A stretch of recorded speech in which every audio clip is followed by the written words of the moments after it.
দুহার খলিফা আন্তর্জাতিক স্টেডিয়ামে অনূর্ধ্ব 17 বিশ্বকাপের ফাইনালে অস্ট্রিয়াকে 1-0 গোলে হারিয়ে নতুন চ্যাম্পিয়ন পর্তুগাল।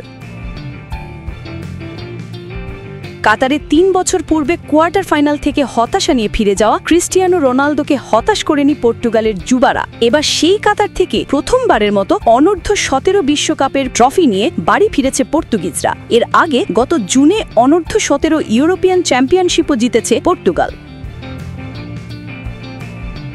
ম্যাচের প্রথমার্ধের 32 মিনিটে বেনফিকার সেন্টার ফরওয়ার্ড আনিশিও কাব্রাল পর্তুগালের হয়ে জয়সূচক গোলটি করেন। পুরো ম্যাচে আক্রমণাত্মক ফুটবল খেললেও গোলের সুযোগ কাজে লাগাতে পারেনি অস্ট্রিয়া। কাব্রালের ওই গোলকে পুঁজি করেই শেষ পর্যন্ত জয় পায় পর্তুগাল।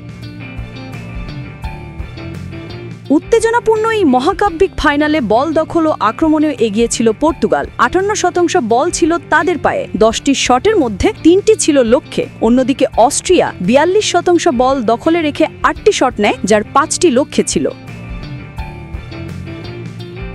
বিশ্বকাপ জয়ের পরপরই পর্তুগাল অনূর্ধ্ব 17 দলকে অভিনন্দন জানিয়েছেন পর্তুগিজ সুপারস্টার ক্রিস্টিয়ানো রোনালদো। নিজের ইনস্টাগ্রামে খেলোয়াড়দের গ্রাফিক্স করা ছবির নিচে আল নাসর তারকা লেখেন, জায়ান্টস, অভিনন্দন বিশ্ব চ্যাম্পিয়নরা।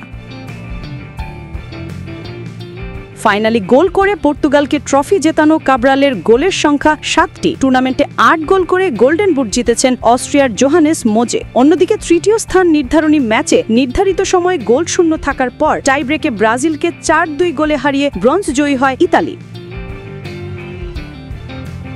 সেমিফাইনালে অস্ট্রিয়া 2-0 গোলে ইতালিকে আর পর্তুগাল পেনাল্টিতে 6-5 ব্রাজিলকে হারিয়ে ফাইনালে ওঠে। বর্তমানে ফিফার বৈশ্বিক ফুটবল উন্নয়নের প্রধান আর্সেন ওয়েঙ্গার অনূর্ধ্ব 17 বিশ্বকাপের আয়োজক কাতারকে ফুটবলের স্বর্গ বলে অভিহিত করেছেন।